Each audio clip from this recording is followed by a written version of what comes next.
What if I told you that a child was constantly sick not by chance, but because someone needed her to remain weak? In this story, a millionaire mansion, a powerful family, and a baby constantly in and out of hospitals hide something no one dared to question. Convenient doctors. Absurd rules. Dangerous silences. Until a new nanny noticed a detail too small to be ignored, and too big to be forgiven. What seemed like excessive care was, in fact, a cold plan. Calculated. And when the truth emerged, it destroyed everything that appeared perfect. Stay until the end, because what this woman discovered not only saved a life, it exposed a crime no one imagined could exist inside that house. Subscribe to the channel now so you don't miss stories like this, where the truth always demands its price. Carolina crossed the gates of the Silva mansion with steady steps, but her heart was on alert, like someone entering a territory where everything seemed too perfect to be merely beautiful. The garden looked calculated, every flower placed exactly where it should be, leaving no room for chance. The house did not convey warmth but control. There was too much silence for a home with a baby. The kind of silence that observes, measures, and judges. Carolina felt it before she even rang the doorbell. Nothing was overtly wrong, yet everything felt off, like a smile held in place out of obligation. Still, she took a deep breath. She needed the job.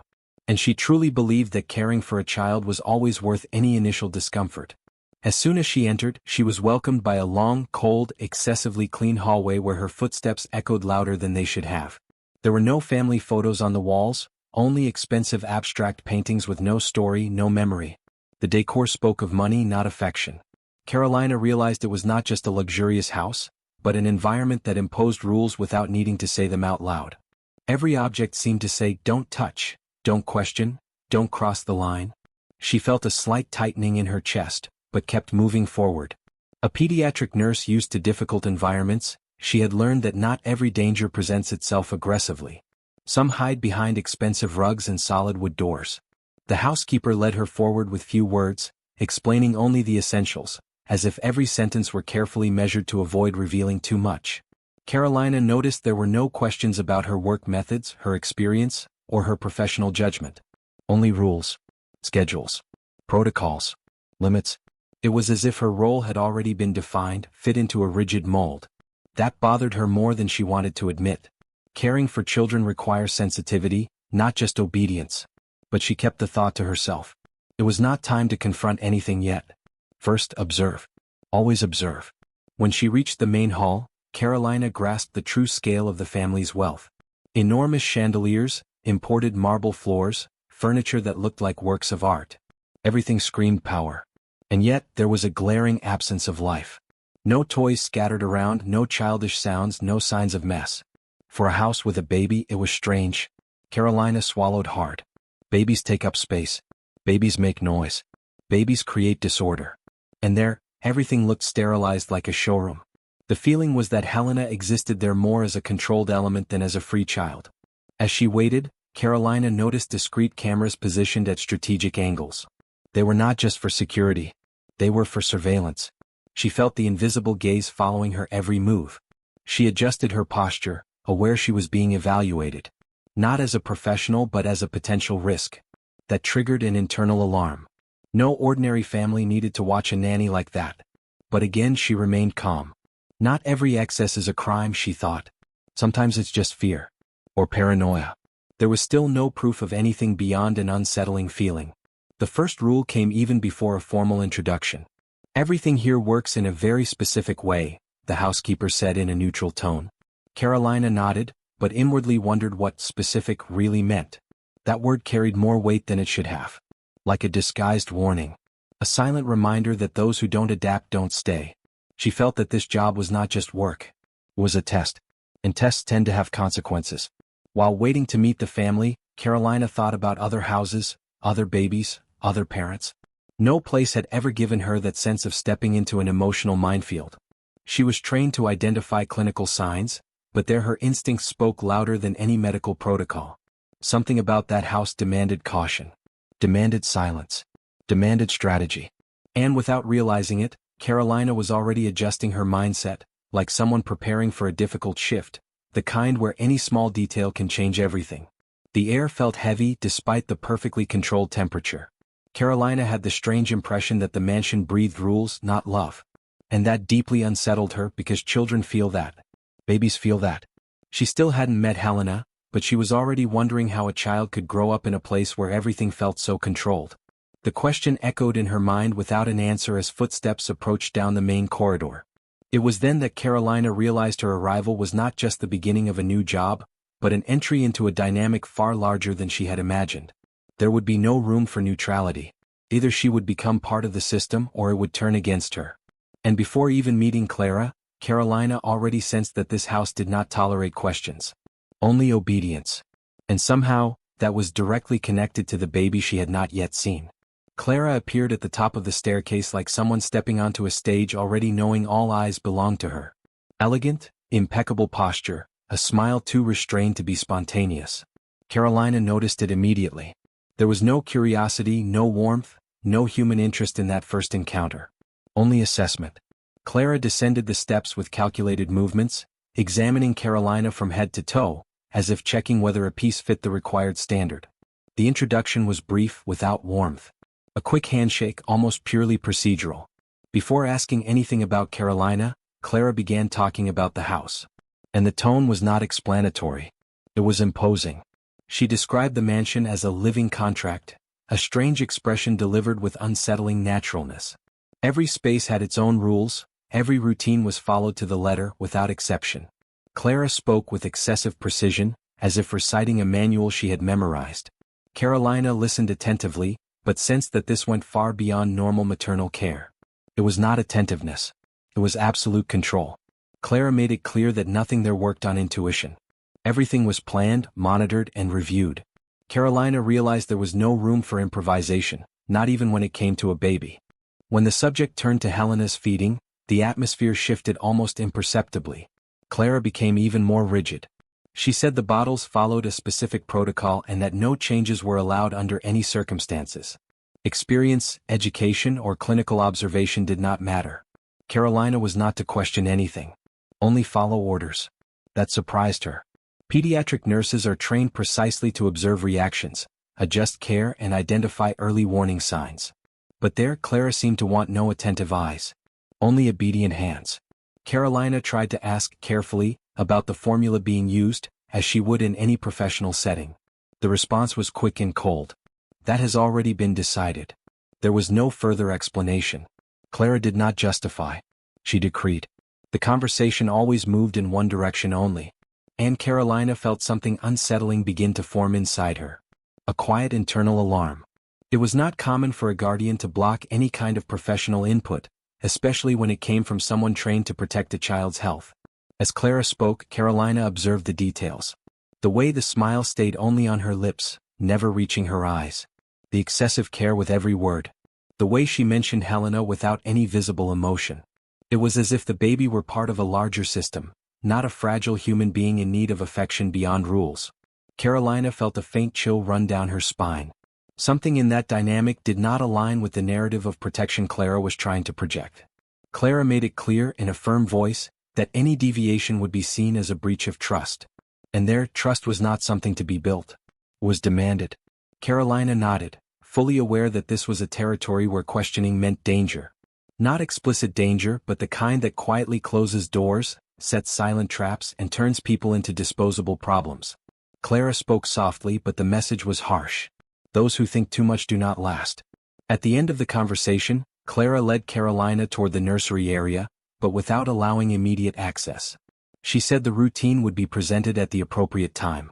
Everything had its timing, its order, its authorization. Carolina realized that even access to the baby was controlled. That deeply unsettled her. Care requires closeness. And that house seemed to build invisible barriers between people, especially when it came to Helena. When Clara walked away, Carolina stood still for a few seconds, absorbing everything that had been said and, more importantly, everything that had been avoided. There had been no mention of the child's mother. Not a word about emotions, sleepless nights, or common parental fears. Only rules. Only control.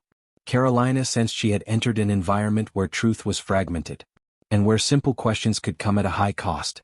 As she walked down the corridor, Carolina realized that this had not merely been a difficult first meeting. It had been a warning. The house functioned like a closed organism with everyone assigned a fixed role. And she had just understood that her greatest challenge would not be caring for a sick baby. It would be surviving in a place where thinking was treated as a threat. And even so, something inside her had already begun to wonder what exactly they were trying to protect, or hide. Carolina's first encounter with Helena happened in silence, but it was intense enough to quiet any professional doubt. The baby lay in her crib, wrapped in sheets that were too pale, almost clinical, contrasting with her delicate skin and her wide, alert eyes, as if she were observing more than someone so small should. Carolina felt something immediate, a protective instinct that did not come only from her training as a nurse, but from something deeper, almost visceral. Helena was not crying. She was simply watching. And that kind of stillness in a baby is rarely a good sign. As she approached, Carolina noticed that the room was excessively cold, despite the mild weather outside. The air conditioning kept a constant temperature, almost rigid, as if comfort were not the priority but control. She gently touched the baby's hand and felt cool skin. Not cold enough to alarm, but cold enough to unsettle. Helena responded to the touch with a slight movement, as if seeking that contact, and it tightened Carolina's chest. Babies respond to affection. And that response felt hungry. Carolina began to observe the environment more closely. The nursery was immaculate, organized to an extreme, without any sign of improvisation or adaptation. Everything followed an almost industrial pattern. Bottles lined up with millimetric precision, unbranded labels, schedules recorded with excessive accuracy. There was something impersonal about the space. Like a laboratory, not a child's room. Carolina felt discomfort growing inside her, but kept her expression neutral. It was still too early to raise any concrete suspicion.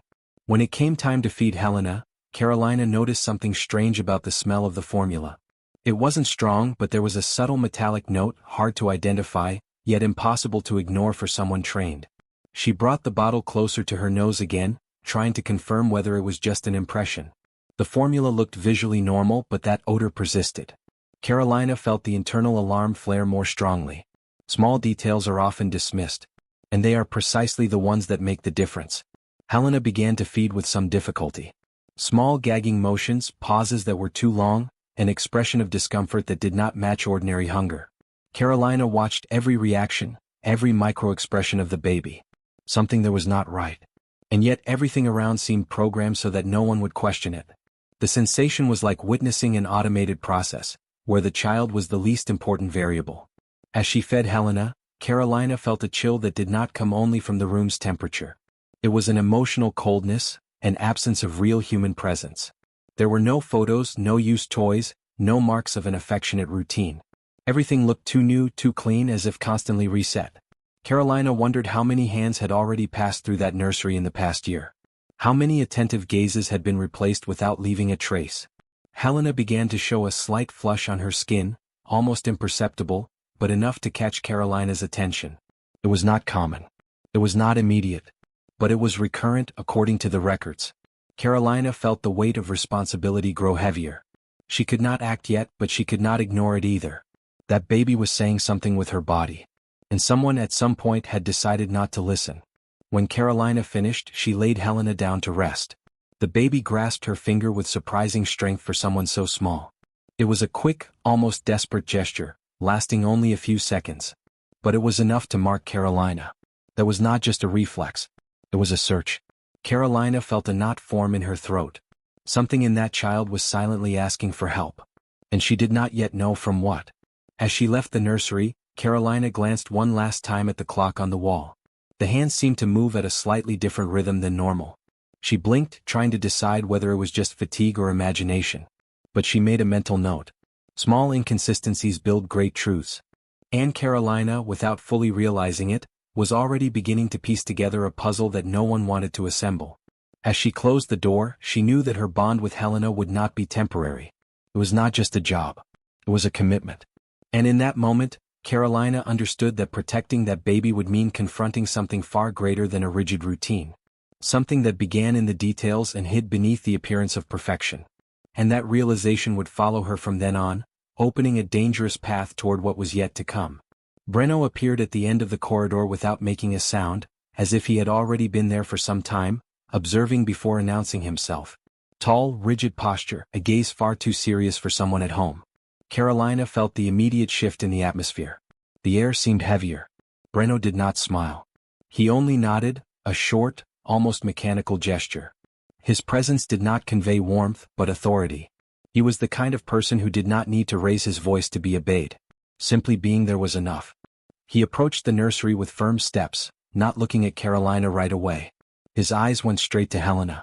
And for a few seconds the rigidity vanished. His face softened almost imperceptibly as if a crack opened in his armor. Breno touched his daughter with restrained care, without exaggeration, but with a delicacy that did not match the man he appeared to be. Carolina noticed this and felt an internal conflict form. There was affection there. But it was contained, repressed, almost supervised. When Breno finally spoke to Carolina, his voice was low, controlled, leaving no room for closeness. He asked only whether everything was within expectations. He did not ask how Helena was feeling. He did not ask if anything had caught her attention. The word he chose said a lot. Expectations. As if his daughter's life were fitted into a closed script. Carolina answered cautiously, saying she was observing. Breno nodded, but his gaze hardened slightly, as if that word had gone further than he had anticipated. Carolina realized that Breno carried something heavy. It was not just coldness. It was fear. A silent fear, buried beneath control and distance. He seemed like someone who knew more than he showed, but avoided any opening where that knowledge could escape. Carolina wondered whether Breno truly understood what was happening in that house or whether he was just another piece trapped in a larger narrative, built by someone else. As Breno talked about schedules, commitments, and travel, Carolina watched his hands. They trembled slightly when they were away from Helena, but steadied when he touched her. That detail did not go unnoticed. People who control everything tend to tremble when they lose control. And that man seemed to be fighting to keep something contained, even without knowing exactly how. Breno made it clear that he did not like surprises. That everything there worked better when no one tried to be a hero. The phrase came casually but carried an implicit threat. Carolina felt the warning hit directly. He was not talking only about routine. He was talking about limits, about how far she could go. And yet, there was something contradictory about that man. A quiet sadness that did not match his position of power. Before leaving, Breno leaned over the crib again. He whispered something inaudible to Helena. Carolina could not hear the words, but she saw his expression change for a brief instant. It was guilt. There was no doubt. Guilt mixed with helplessness. Carolina felt a chill. Guilty people tend to make two kinds of mistakes: deny everything or try to control everything. Breno seemed to oscillate between the two. When he stepped away, the room grew cold again. Carolina was left alone in the nursery, processing everything she had seen.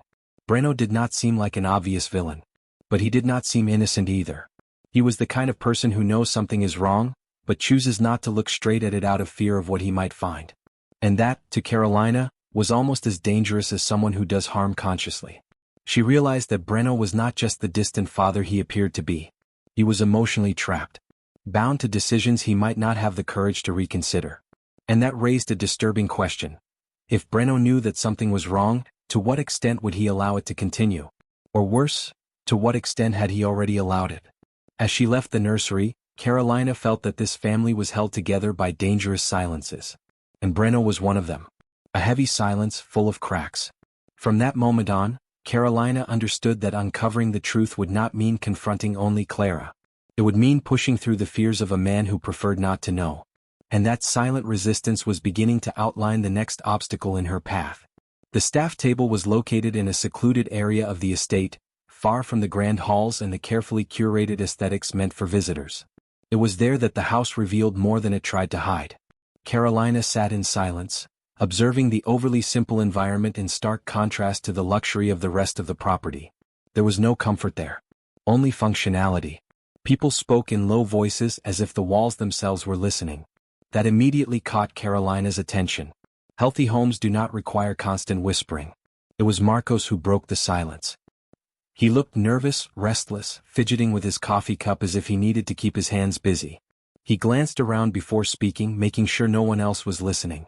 When he finally leaned toward Carolina, his voice came out almost like a warning.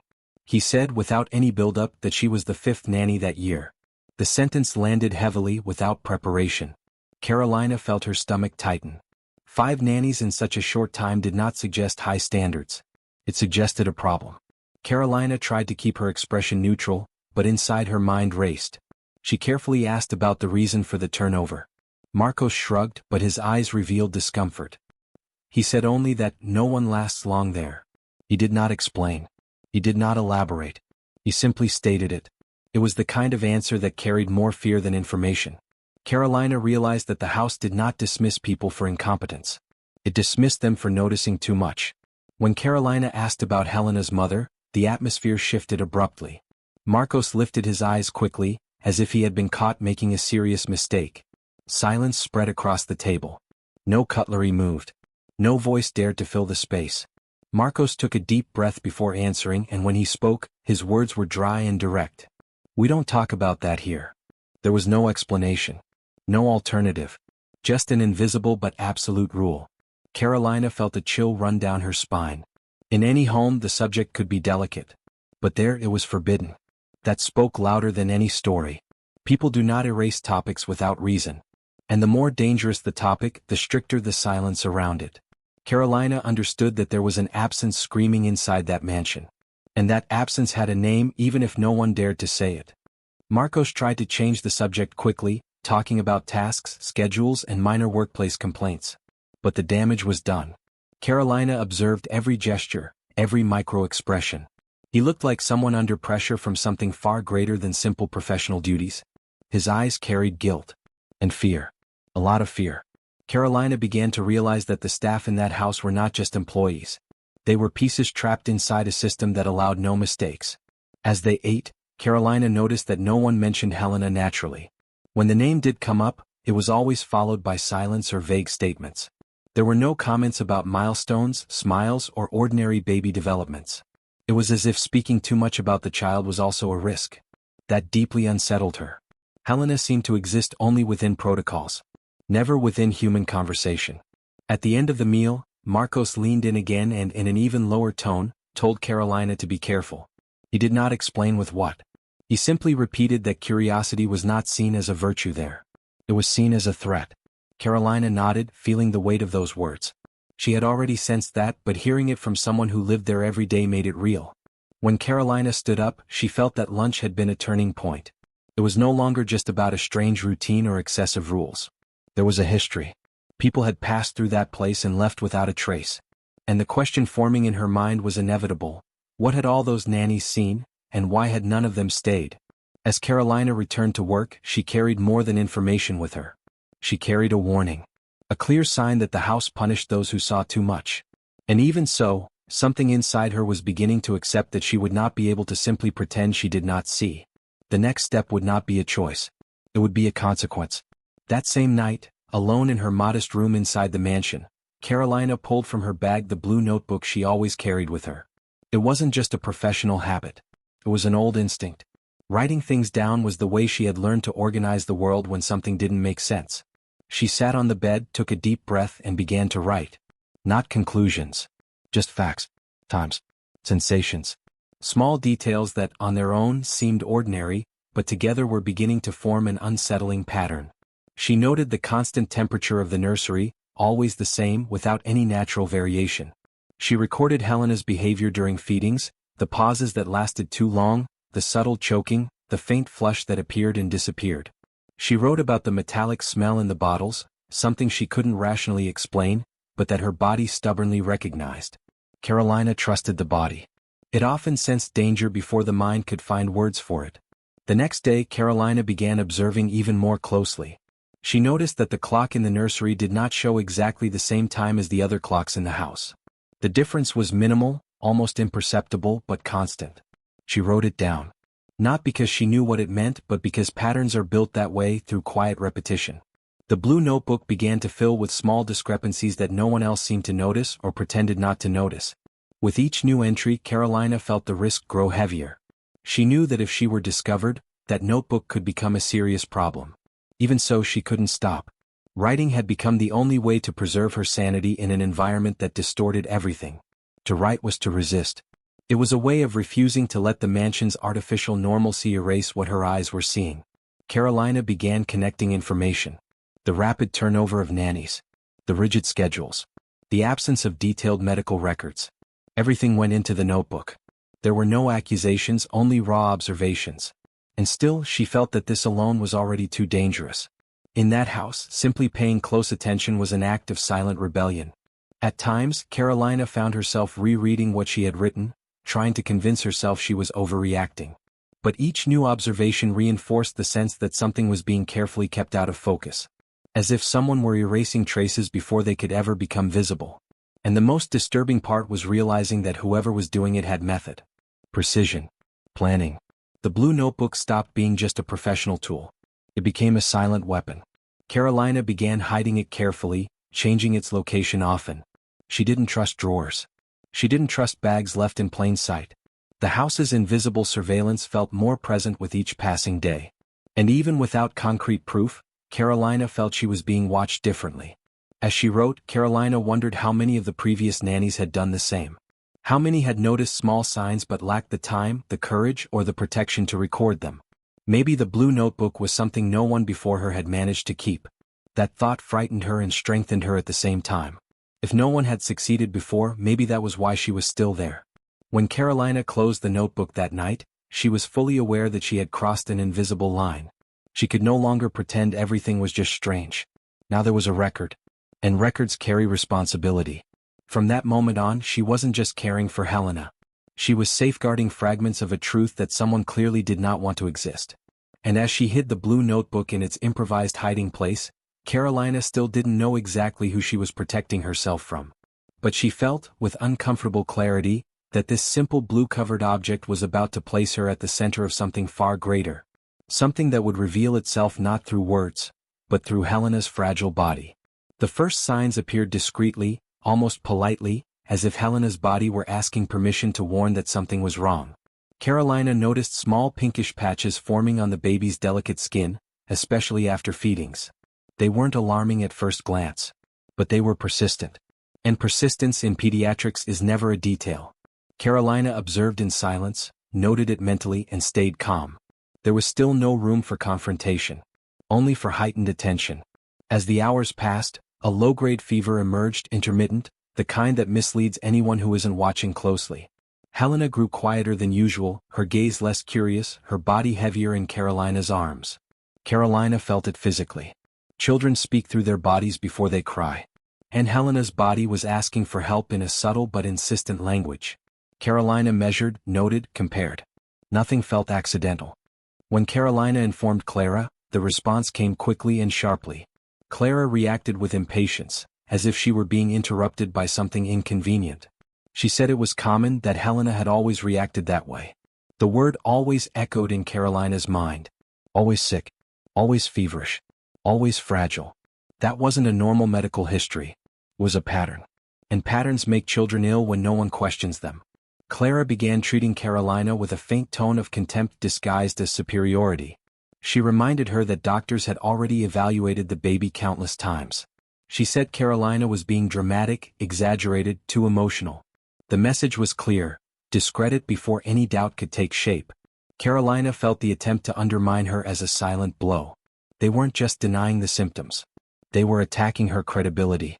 Even so, Carolina continued observing. She realized the symptoms always appeared after certain feeding times. Never before. Never outside that cycle. She noted it mentally, cross-checked schedules, revisited the blue notebook later. It wasn't a coincidence. Helena's body was reacting to something specific. Something entering her system. Not something that was already there. Clara began circulating more frequently through the nursery that day. She watched Carolina closely, corrected minor gestures, interfered unnecessarily. The atmosphere grew tense. Carolina sensed that by pointing out the symptoms, she had triggered something dangerous. Not genuine concern but active surveillance. As if she had crossed an invisible line. That night Helena cried in a different way. It wasn't hunger. It wasn't sleepiness. It was discomfort. Carolina spent long minutes rocking the baby, feeling the small body too warm, too tense. That wasn't normal. And a sense of helplessness tightened her chest. Carolina knew what she was seeing. But she also knew that in that house, seeing didn't mean being able to act. When Carolina again suggested a more thorough evaluation, Clara reacted with open irritation. She said there was no need for alarmism. That Helena already had a diagnosis. That Carolina was there to perform her duties, not to create problems. The message was unmistakable. And painful. Carolina realized that for Clara, the baby's health mattered less than maintaining a narrative that had already been established. That night, Carolina wrote everything down in the blue notebook with steadier hands than ever. The patches. The fever. The reactions. Clara's words. Every sentence recorded felt like an irreversible step. Carolina sensed that something was escalating. Not only in Helena's body but in the dynamics of the house. The tension was growing. And with it, the risk. As she watched Helena sleep, exhausted, Carolina reached a quiet certainty. This wasn't going to stop on its own. Someone would have to break the cycle. And in that moment, Carolina began to understand that Helena's illness might not be an accident. It might be the direct result of something far more calculated. A realization too dangerous to say out loud, but impossible to ignore. Dr. Rodrigo arrived exactly on time, like someone who already knew the house better than he should. He greeted Clara with excessive familiarity and Carolina with hurried cordiality, the kind of politeness that doesn't invite dialogue. He examined Helena quickly, mechanically, without attentive silence, without real listening. Carolina watched every gesture, every question that wasn't asked. The examination seemed to follow a pre-written script, as if the outcome had been decided before the first touch. When Carolina tried to report the symptoms in more detail, the doctor interrupted with a light wave of his hand, minimizing her concerns. He said that babies react in different ways, that spots and mild fevers were common, especially in overly controlled environments. The explanation sounded generic, empty, far too comfortable. Carolina felt a deep unease. Attentive doctors asked questions. Dr. Rodrigo closed them. He mentioned a temporary allergy, perhaps a mild virus, nothing that required deeper investigation. No tests ordered. No additional analysis. No clinical curiosity. Carolina realized he wasn't looking at Helena as a patient, but as an item to be validated within a convenient diagnosis. Something there was wrong. Not just inaccurate but dangerously superficial. Clara appeared relaxed as the doctor spoke, like someone hearing exactly what she expected. She nodded along, completed his sentences, anticipated his answers. The harmony between them didn't go unnoticed by Carolina. It wasn't just trust. It was alignment. As if that discourse had been rehearsed even before the appointment took place.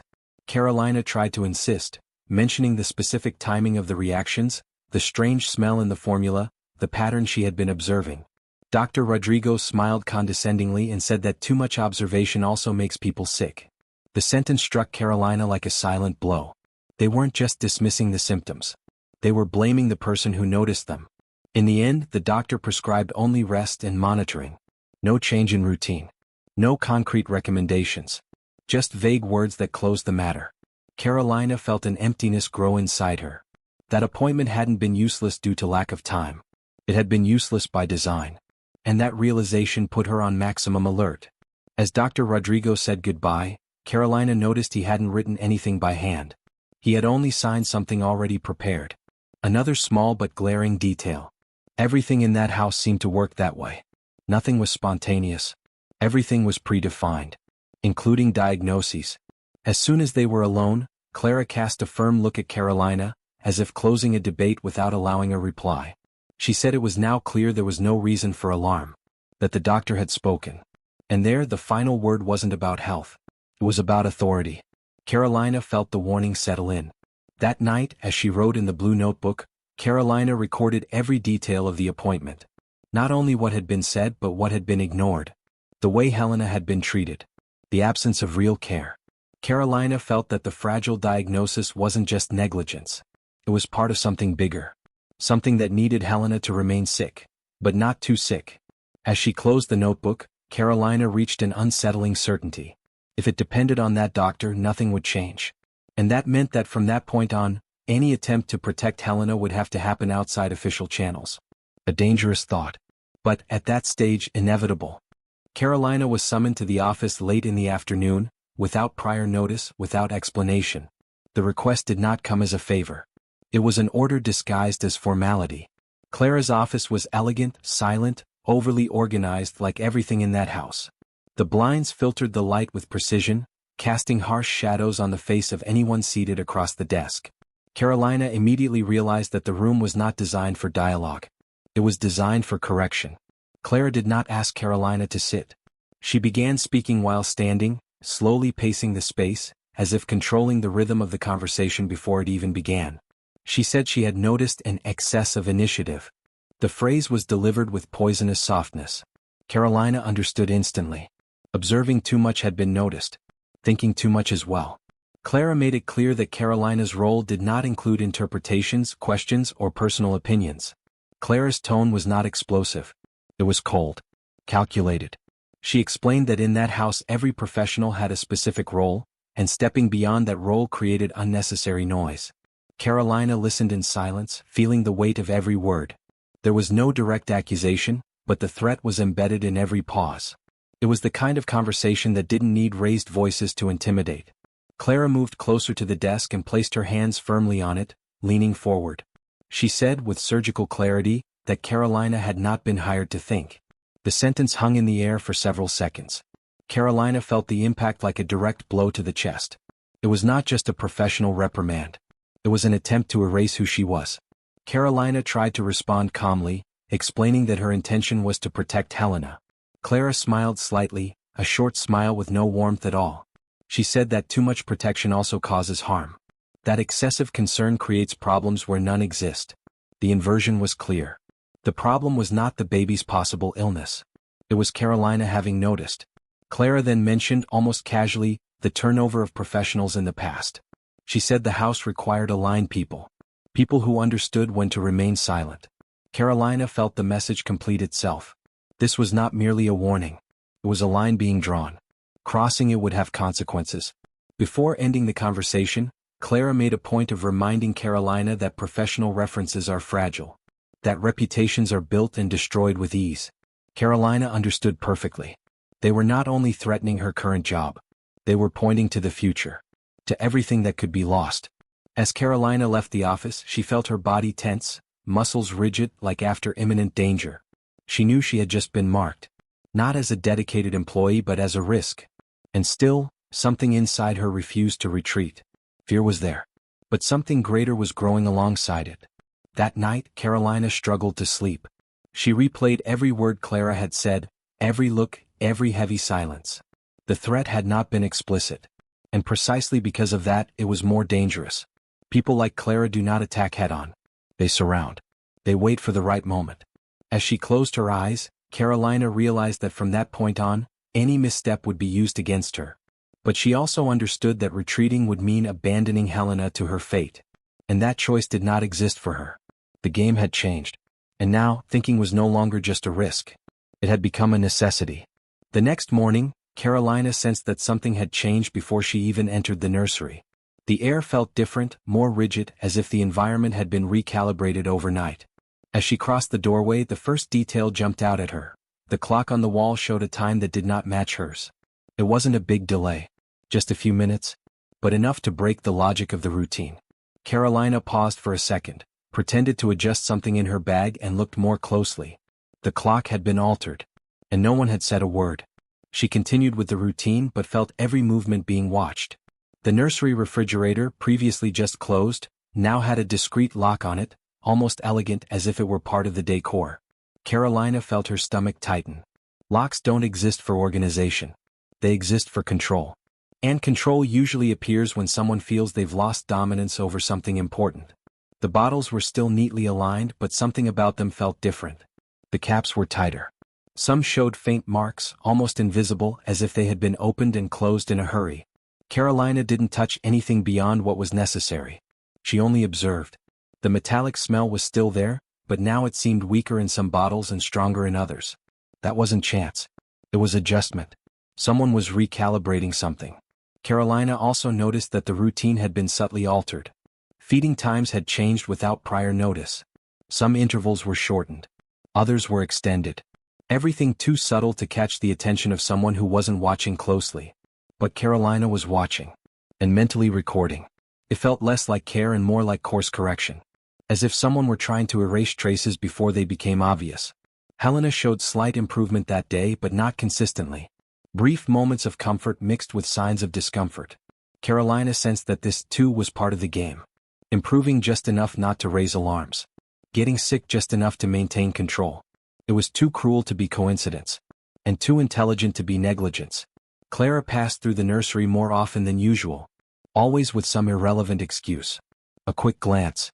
An unnecessary adjustment. A question with no real interest in the answer. Carolina felt the surveillance tighten into a silent siege. They weren't just watching Helena. They were watching Carolina. Every gesture, every pause, every longer breath. Marcos seemed different as well. He avoided eye contact, answered in short sentences, carried out tasks like someone walking on glass. Carolina realized that something had been decided. She didn't know exactly what, but she felt the house had entered containment mode. As if someone had pressed an invisible button to keep everything under absolute control.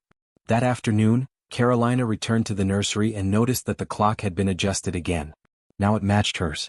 As if someone had realized she had noticed. Her heart began to race. This wasn't paranoia. It was a response. Someone was reacting to her movements. At the end of the day, Carolina sat alone for a few moments, watching Helena sleep. The baby's face looked calmer, but there was too much fatigue in features so small. Carolina felt a mix of relief and urgency. That partial improvement wasn't a solution. It was a mask. And masks tend to fall. As she turned off the lights, Carolina reached an unsettling certainty. The changes in the nursery were not meant to protect Helena. They were meant to erase traces. To recalculate something that had slipped out of control. And in that moment, Carolina understood she was no longer just observing a problem. She was being silently pulled into its center. The conversation was not meant to be overheard. Carolina realized this the moment she caught only fragments, words too scattered to make immediate sense, yet heavy with intent. She was in the side hallway when she heard low voices coming from the service pantry. She recognized Clara's tone and shortly after Marcos's. Both spoke in a restrained, almost rehearsed manner, like people who know exactly what can and cannot be said out loud. Carolina stopped instinctively, her body rigid, her breathing controlled. Clara spoke about adjustments, timing, and precision. No direct words. No names mentioned. Marcos replied with short, nervous sentences, like someone agreeing more out of fear than conviction. Carolina felt her heart race. That didn't sound like a domestic conversation. It sounded like planning. And planning, in that house, was never innocent. Marcos mentioned that things had almost gone too far, and that it would be necessary to review the measures. Clara replied immediately, firmly, saying everything needed to remain within what was expected. The word echoed again in Carolina's mind.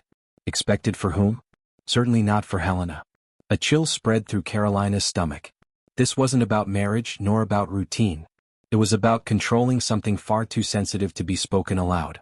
At one point, Clara mentioned, not repeating mistakes from the past. The phrase came loaded, heavy, as if something had already spiraled out of control before. Marcos fell silent for a few seconds before responding. When he spoke, his voice was even lower. He said that Carolina was observing too much. Her name surfaced there, blunt and unfiltered. Carolina felt the impact immediately. They knew. Not just suspected. They knew. Clara showed no surprise. She simply said it would be handled. Her tone wasn't one of concern. It was one of decision. Carolina realized that house functioned like a chessboard, and people were moved as needed. And in that moment she had become an inconvenient piece. The conversation continued with vague references to nighttime hours and discreet changes. Marcos asked if it was safe. Clara replied that it always had been. That everything was under control. Carolina felt a shiver run through her.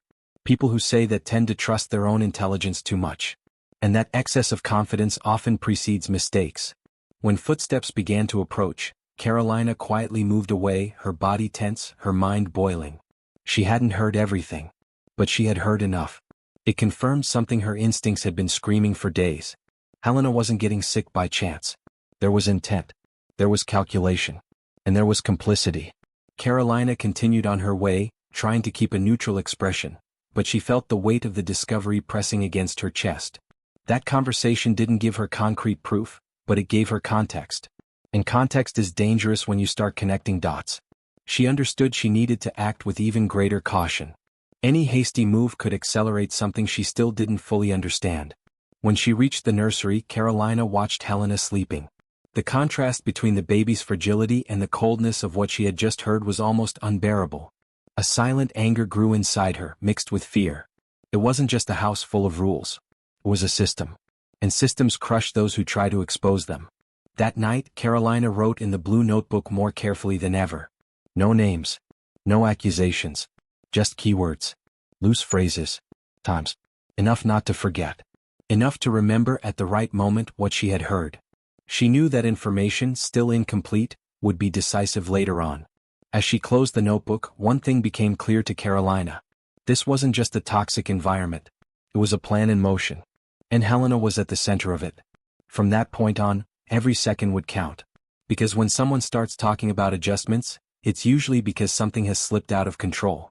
And Carolina felt that something was her. The early morning hours in the mansion carried a different kind of silence, heavier, almost physical. Carolina woke with a clear feeling that she could no longer wait. There was no noise, no alarm. Just that insistent intuition that moves the body before the mind agrees. She got up slowly, making sure every movement was discreet enough not to be noticed. She knew that house slept with one eye open. Always. The hallway felt longer at night. The night lights cast harsh shadows on the walls, distorting everything. Carolina moved toward the nursery with her heart racing, counting each step. When she arrived, she found the refrigerator locked with the new padlock. A small detail but loaded with meaning. She took a deep breath. This wasn't curiosity. It was necessity. And at that point, necessity already carried the weight of urgency. Carolina used the spare key she had seen Marcos put away days earlier. It wasn't an impulsive act. It was calculation. The click of the padlock echoed too loudly in her head, though it was almost inaudible in the room. She opened the refrigerator door slowly, as if the very air might betray what was about to happen. Inside, the baby bottles were lined up in perfect symmetry. But they were not the same. Some had nearly invisible marks on the threads. Others did not. Carolina leaned closer carefully and caught the metallic smell again. In some bottles it was stronger. In others, almost non-existent. That confirmed everything. There was no accident. There was dosing. Fine control. Terrifying precision. Carolina felt a knot tighten in her stomach. This wasn't domestic carelessness. It was method. She took one bottle out, then another, comparing weight, smell, texture. Small differences that only a careful eye would notice. Carolina understood that Helena was being exposed to something calculated to make her sick slowly. Not too fast. Not immediately lethal. Just enough to keep her in a constant state of fragility. A body that is always ill is a body that is always controllable. Carolina felt her hands shake, but she didn't stop. She needed proof. Something that couldn't be denied. Something that would survive words. She discreetly separated one of the bottles, closed the refrigerator with the same care, and relocked the padlock. Everything had to look untouched. The house couldn't know. Not yet. Before leaving, Carolina looked at Helena sleeping. The shallow breathing, the face far too tired for a baby. Guilt weighed heavily. Not for having waited, but for finally seeing the true scale of what was happening. This wasn't just cruelty. It was a plan sustained by silence, money, and fear. Carolina placed the bottle in an improvised thermal bag, hiding it among ordinary clothes. She knew that from that moment on, she was carrying more than an object. She was carrying a dangerous truth. If she were discovered, there would be no conversation. Only consequences. Back in her room, Carolina sat on the bed, unable to sleep. The blue notebook rested beside her, heavier than ever. She wrote everything down. The marks. The differences. The smell. Times. There was no longer any doubt. And that certainty was terrifying. In the silence of the early morning, Carolina understood she had crossed the point of no return. She could no longer pretend. She could no longer observe from a distance. Now she had something concrete. Something that could bring down the narrative built inside that house. But also something that could put her in immediate danger. As daylight began to break outside, Carolina felt time accelerate. The silent intrusion was not just an act of courage. It was the beginning of a race. Because from that moment on, someone would realize that something was out of place. And when that happened, there would be no more room for mistakes. Carolina did not sleep that night. The sky was still dark when she left the mansion with her bag pressed tightly against her body, as if sheer willpower could protect what she was carrying. Each step felt heavier than the last. It wasn't simple fear. It was awareness. From that moment on, any mistake could cost more than a job. Could cost a life. Or several. Mauricio received her without unnecessary questions. An old friend, an experienced chemist, he recognized the tone of her voice on the phone even before hearing the full story. Carolina didn't explain everything. She only said she needed an urgent analysis, outside any official channels. No records. No public reports. No traces. Mauricio looked at her in silence for a few seconds. Then he nodded. Some truths don't need justification when they arrive carrying that kind of weight. In the small improvised lab, Carolina watched Mauricio's every move as if it were a ritual. He handled the sample with extreme care, noting reactions, comparing results, repeating tests. Time seemed to stretch, elastic and cruel. Carolina felt her heart beating in rhythm with the equipment. Every second of waiting increased the certainty that there was no turning back. Mauricio frowned during the very first tests. He said nothing. He simply repeated the procedure with another reagent. Carolina realized something was wrong before hearing a single word. Experienced professionals recognize anomalies through silence. And that silence was screaming. Mauricio stepped away from the bench for a moment, took a deep breath, and returned to the tests with even greater focus. He explained in a low voice that it was not common to find that kind of reaction in infant formulas. There was something there that shouldn't be. Something domestic, seemingly mundane, but dangerous in continuous microdoses. Carolina felt a chill run through her body. Microdoses. The word confirmed everything. It wasn't direct poisoning. It was planned illness. Mauricio asked for more time. Carolina nodded, even as she felt urgency burning inside her. She knew that a mistake now would invalidate everything. While she waited, she thought about Helena. She thought about the days when the baby seemed to improve only to worsen again. Everything made sense. And that was the most frightening part. When Mauricio finally spoke clearly, the confirmation landed like a physical weight. There was a toxic household substance in the sample. In a quantity calculated not to cause immediate collapse, but sufficient to trigger fevers, rashes, immune suppression, constant fragility. Carolina felt her eyes burn. It was no longer suspicion. It was fact. Mauricio explained that this type of substance would hardly be detected in routine exams. It required targeted investigation. Someone knew exactly what they were doing. Carolina felt a mix of anger and clarity. This wasn't improvisation. It was strategy. And Helena was the target. Before she left, Mauricio warned Carolina about the risk. He said that proof like this changed everything. But it also put her in immediate danger. Carolina already knew that. She carefully stored the sample, the notes, and the photos of the tests. Each piece of paper felt heavier than the last. As she walked out, Carolina understood that the chemical proof was not just evidence. It was a potential sentence. For someone. And from that moment on, she was no longer just trying to protect a baby. She was carrying something that could destroy an entire family. The question beginning to form now was no longer whether it was real. It was who would realize first that the truth had slipped out of control. The day of the wedding photo session dawned with the mansion in full spectacle mode. Flowers, photographers, staff moving everywhere. It was the kind of elegant chaos that creates blind spots. Carolina noticed it immediately.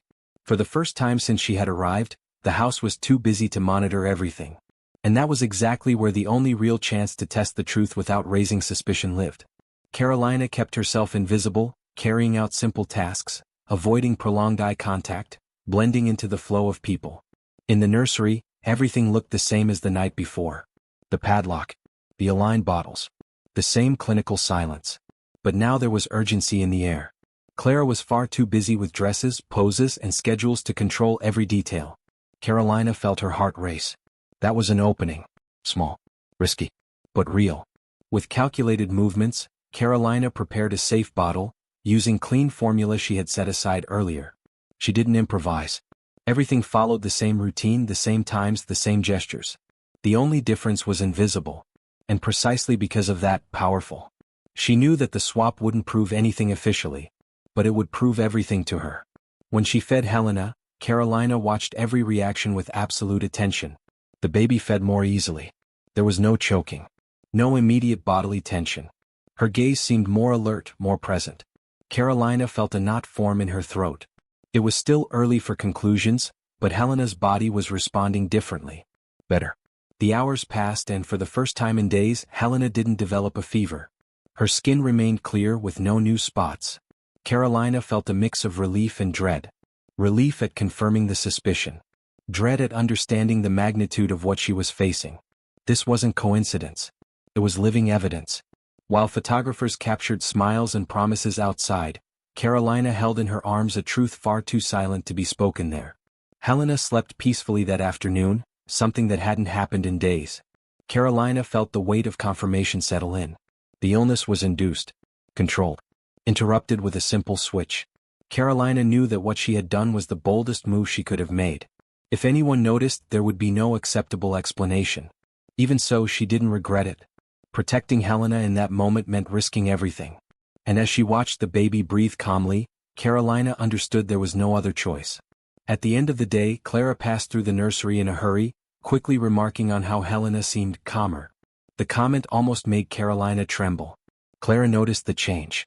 She might not yet know the reason, but she felt the effect. And effects demand investigation. Carolina felt time shorten dangerously. As she closed the nursery that night, Carolina knew she had triggered something irreversible. Helena's improvement could not be explained by the fragile previous diagnoses. Someone would notice the flaw. And when they did, the hunt for the mistake would begin. Carolina lay down unable to sleep, feeling that she had just shifted the game. Not in her favor yet, but out of the control of those who believed they dominated everything. From that moment on, it was no longer just about hiding evidence. It was about surviving long enough for the truth to come out.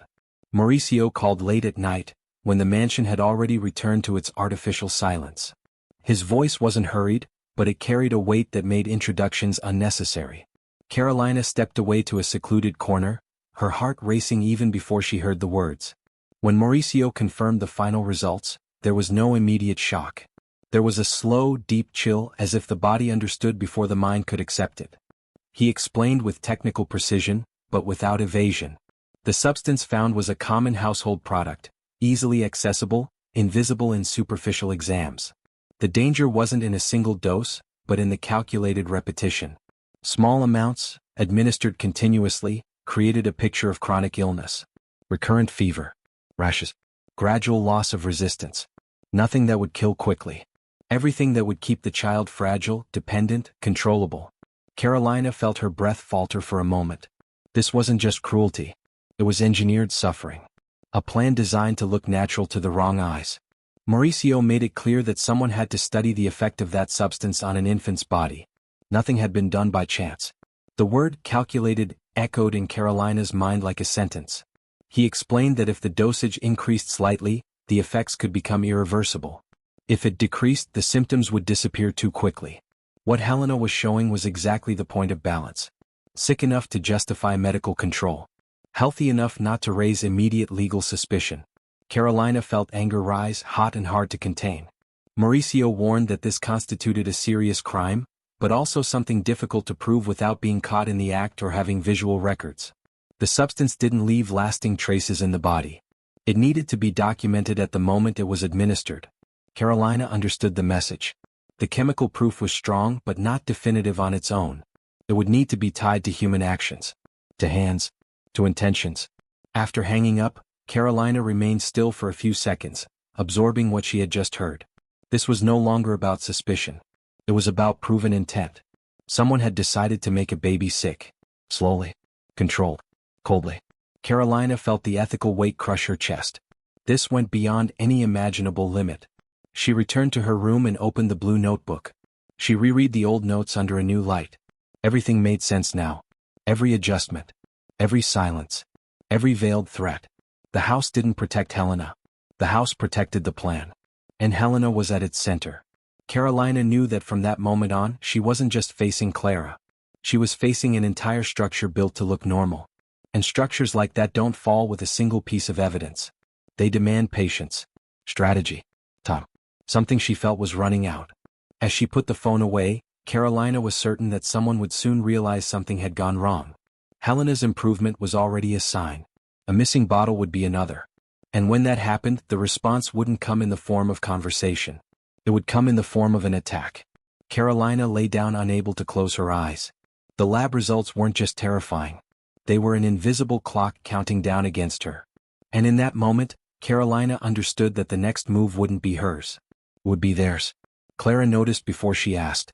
Carolina understood that the moment she crossed paths with her in the hallway that morning. There was no direct accusation, no rushed words. Just a gaze that lingered longer than necessary, like someone checking something that had slipped out of place. Clara was the kind of person who noticed absences before even identifying what was missing. And something there was no longer under control. In the nursery, Clara began examining everything with exaggerated attention. She touched surfaces, inspected the bottles, checked labels and schedules. She didn't seem concerned about Helena. She seemed concerned about the routine. Carolina felt her body shift into a state of maximum alert. This wasn't maternal care. It was an audit. Clara commented in an overly casual tone, that Helena had done far too well the night before. The remark carried strangeness, not relief. Carolina replied neutrally but felt her heart race. Rapid improvement wasn't part of the script. And Clara knew that. What should have been a reason for celebration sounded, to her, like a miscalculation. Shortly after, Clara noticed that one bottle wasn't where it should have been. She didn't say anything at that moment. She just stood in silence for a few seconds, staring at the empty space. Carolina felt the air thin. That was the trigger. Clara didn't need confirmation. She already knew something had been tampered with. From that point on, the psychological game began. Clara started staying closer to Carolina, asking irrelevant questions, assigning small tasks repeatedly, just to observe her reactions. Every interaction came with a brief, almost cordial smile, but her eyes remained cold, overly attentive. Carolina felt she was being tested, pressured, provoked into making a mistake. Clara mentioned, as if talking about something distant, broken trust. She said betrayals almost always begin with small gestures. The sentence wasn't random. Carolina felt the message land with surgical precision. This wasn't a conversation. It was a disguised warning, a silent invitation to fear. Helena remained better that day. More alert, more present. And that only worsened the situation. Clara watched the baby with a mix of discomfort and contained irritation. The improvement wasn't a relief. It was evidence of failure. And failures needed to be corrected. Marcos avoided Carolina even more noticeably. When they crossed paths, he looked away, quickened his pace. Carolina realized something had been communicated. Not in words but in silent orders. The entire house seemed tense, as if waiting for a decisive move. Late in the afternoon, Clara called Carolina by name, sharply, without any follow-up. The tone alone was enough to freeze any hope of normalcy. Carolina knew that the fragile balance was over. The observation phase had ended. Now came the response. As she walked down the hallway, Carolina had the clarity that Clara didn't need proof at that moment. She only needed emotional confirmation. And Helena's improvement was confirmation enough that something had been altered. Carolina felt herself being pushed into a narrow corner, where any wrong move could be used against her. When she entered the office, Carolina understood that the next move would not be subtle. Clara was not someone who accepted losing control. And when people like that notice a flaw, they don't ask questions. They attack. And that attack, Carolina felt, would not come directly. It would come in a calculated, clean, and devastating way. The trap didn't come with noise. It came with too much normalcy. Carolina realized this when she was called to the office for the second time that day, now with Breno present. The atmosphere was different. Heavier. More final. Breno wasn't angry. He was wounded in his pride. And that made everything more dangerous. Clara remained silent, watching like someone who already knew the outcome. Breno began by talking about trust. He said that the house functioned on absolute loyalty. That any breach was unacceptable. Carolina listened in silence, feeling the circle close around her. Then Clara opened the safe built into the wall and took out a diamond brooch. A delicate piece, old, far too valuable to be out in the open. She held the object for a few seconds before placing it on the table. The gesture was theatrical. Calculated to cause impact. Clara then asked for Carolina's room to be searched. The request sounded like protocol, but it was execution. Carolina felt the ground disappear beneath her feet. She knew it wasn't improvised. It was the move that had been prepared since the moment the bottle had been switched. And now the narrative needed a clear villain. The brooch appeared in Carolina's drawer as if it had always been there. Shining too brightly. Too perfect. A crude mistake for anyone who understands traps. But enough for those who only needed an accusation. Breno exploded. His voice rose. His face flushed. He didn't want explanations. He wanted confirmation that he had been betrayed inside his own home. Carolina tried to speak but was cut off. Clara took control of the situation, suggesting immediate surveillance until everything was clarified. The word sounded hollow. There was no real investigation. There was prior condemnation. Carolina realized that, at that moment, anything she said would be used against her. Marcos appeared in the hallway, avoiding looking directly at Carolina. It was part of the theater. Part of the silent validation of the accusation. Carolina felt a mix of anger and clarity. That was proof that Clara hadn't just noticed the flaw. She already had the containment plan ready. Breno ordered that Carolina would not leave the mansion until further notice.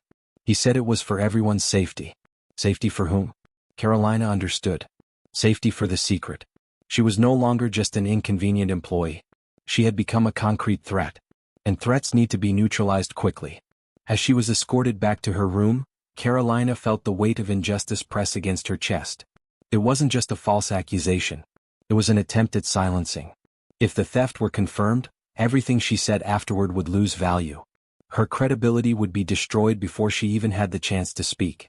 Alone, Carolina sat on the bed and took a deep breath. The trap was set. Clean. Efficient. But there was one detail Clara hadn't considered. Carolina didn't need to prove her innocence now. She needed to survive long enough to turn the game around.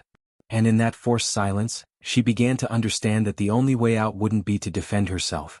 It would be to expose everything at once. As surveillance was put in place, Carolina felt she had reached the narrowest point of the path. There was no more room for mistakes. The next step would have to be definitive. Because from that point on, it was no longer a silent dispute. It was war. The surveillance relaxed for a few minutes at the start of the early morning, long enough for Carolina to realize the only thing she still had left. People break before systems do. Marcos was the one who broke. She saw it in his eyes when he passed through the hallway, his gaze lowered, his shoulders slumped, like someone carrying a weight that no longer fit inside his own body. Carolina called his name in a low voice. He hesitated. Stopped. And that second of hesitation was everything. Marcos entered the room with unsteady steps, closing the door with exaggerated care. The silence between them was thick. Carolina didn't accuse. She didn't pressure. She simply said she knew. She didn't say what. Just that she knew. Marcos took a deep breath, like someone preparing to plunge into icy water. When he began to speak, the words came out broken, filled with fear and guilt. He confessed that he had been bought. Not out of greed but out of desperation. His son needed an expensive, urgent surgery, and Clara appeared with the solution ready. Immediate money. No questions. In exchange, small tasks. Things that seemed harmless at first. Adjusting schedules. Switching bottles. Making sure no one interfered. Marcos said he believed it would never go beyond that. That no one would truly get hurt. His voice faltered when he spoke about Helena. He said he never had the courage to admit to himself what it meant. That he preferred to think it was just medical control, something temporary. Carolina listened in silence, feeling the confirmation of the worst. Clara didn't want the baby dead. She wanted the baby sick. Sick enough to justify legal decisions, medical interventions, custody, absolute control. Marcos explained that everything was calculated. The doses. The schedules. Strategic improvements to avoid deeper investigations. The goal was to create a fragile, constant clinical history that would keep Helena perpetually under health suspicion. Carolina felt her stomach turn. This wasn't impulse. It was a legal plan disguised as care. He said other nannies had suspected something. Some questioned too much. Others asked to leave. Clara always resolved it quickly. Bad references. Distorted stories. Silent exits. Marcos spoke with visible shame, like someone who now saw the trail of destruction he had helped sustain. Carolina asked about Helena's mother. Marcos looked away. He only said that the accident hadn't been an accident. He didn't explain further. He said he couldn't. Not yet. That sentence landed far too heavily to be ignored. Carolina understood that there was something even deeper hidden beneath that house. Before leaving, Marcos said that Clara knew something had been altered. That the brooch trap had only been the beginning. He said Carolina was in real danger. Not professional threat. Physical danger. Carolina felt the weight of the truth close in like a tightening net. There was no more time. Marcos left behind something more valuable than apologies. Context. The missing piece needed to understand the final objective. Helena wasn't just a victim. She was an instrument in a larger game. And Clara was willing to do anything to avoid losing control. Alone again, Carolina felt that the partial confession changed everything. It didn't clear her name yet. But it pointed to the final path. Now she knew exactly what she needed to prove, and to whom. And in that moment, Carolina understood that the next step would not be silent. It would be explosive. Carolina knew she wouldn't get a second chance. After Marcos's confession, everything fell into place too quickly. The house was no longer just a setting of control. It was a vault full of secrets. And vaults only open with the right key. The cameras. If there was one place where the truth couldn't lie, it was there. Carolina waited for the exact moment when the mansion sank into the deep silence of the early morning, the kind where even footsteps feel forbidden. She made her way to the security control room using the longest route, avoiding areas with visible sensors. It wasn't blind courage. It was absolute focus. Carolina remembered the house's habits, the schedules, the routines no one thought necessary to hide. Marcos had told her what mattered. Where it was. When it was empty. For how long. Sometimes the greatest mistake of those who control everything is believing no one is watching. The monitoring room was cold, lit only by the glow of the screens. Carolina felt her heart pound as she saw every corner of the house exposed there, fragmented into small frames. Nursery, pantry, hallways, kitchen. Everything was being recorded. Everything had been registered. The question wasn't whether there was proof. It was where it was hidden. Carolina navigated through the footage with steady hands, despite her body being on full alert. She went back days, weeks, adjusted timestamps, cross-referenced with the notes from the blue notebook. And then she saw it. Clara entered the nursery at times she claimed not to be there. She handled the bottles wearing gloves. Took out small, colorless vials. Measured. Mixed. Did everything with terrifying precision. No rush. No hesitation. The air seemed to vanish when Carolina saw Marcos in the following footage. Planting the brooch in the room. Opening the drawer carefully. Closing everything as if he had never touched a thing. The trap was there. Plain. Recorded. Irrefutable. Carolina felt her legs weaken for a moment. It wasn't just justice that was there. It was freedom. She recorded everything. Copied files. Took photos of the screen with visible dates. Ensured redundancy. Nothing could be lost. It all needed to survive her. Carolina knew that if she were discovered at that moment, she might not have time to explain anything. But the truth would already be safe. Before leaving, Carolina turned her eyes to the nursery monitor. Helena slept peacefully, unaware of the chaos swirling around her. That image was the final fuel. Carolina shut down the system just enough to avoid leaving obvious traces. Everything needed to appear intact. Until it no longer was. As she closed the door to the control room, Carolina felt she had crossed the final line. Now there was no doubt. No interpretation. There was evidence. And evidence changes the game. Those who control narratives fear records. Because records do not forget. Do not distort. Do not obey. As she returned to her room, Carolina felt something different for the first time since she had arrived at that mansion. It wasn't relief. It was clarity. The truth was ready. All that remained was deciding how and when it would explode. And in that tense silence, Carolina understood that the next move would not be defensive. It would be liberating. The escape began without fanfare, like everything that truly mattered in that house always did. Carolina didn't wait for dawn. She knew time was working against her. With Helena in her arms, wrapped in a simple blanket, she crossed hallways that once felt oppressive and now sounded like passages to freedom. Each step was a point of no return. There was no more room for caution. Only for truth. Breno was the first to hear everything. Not by chance but by necessity. Carolina found him in the office, still shaken by the recent events. She didn't ask for permission. She laid the evidence out in front of him. Videos, records, timelines. The images spoke louder than any explanation. Breno watched in silence, his face losing color with each passing second. When he saw Clara tampering with the bottles, something inside him finally broke. The final revelation came in the form of a detail Breno could never ignore. An old medallion found among Helena's belongings, which Carolina recognized from a story told years earlier in a different context. The baby was not only Breno's daughter. She was also the sister of Maria Alice, tied to a past that had been forcibly erased. The truth Clara tried to bury now resurfaced whole, impossible to silence. Marcos, confronted with the footage, didn't resist. The confession came in full. He admitted the plan, the bribe, the dosages, the manipulations. And finally he confirmed what he had only hinted at before. Helena's mother's accident had not been an accident. It was the first step of a plan that required a fragile child to justify control, power, and future legal decisions. The entire house collapsed in that moment. Breno acted quickly. He called the authorities. Independent doctors. Lawyers. Nothing would be handled in silence anymore. Clara tried to deny it, tried to twist the narrative, tried to maintain control until the last second. But control doesn't survive light. And faced with the evidence, her story crumbled. For the first time she had no script ready. Helena was taken for immediate care away from that environment. Within days the symptoms disappeared completely. The recovery was too fast to leave any doubt.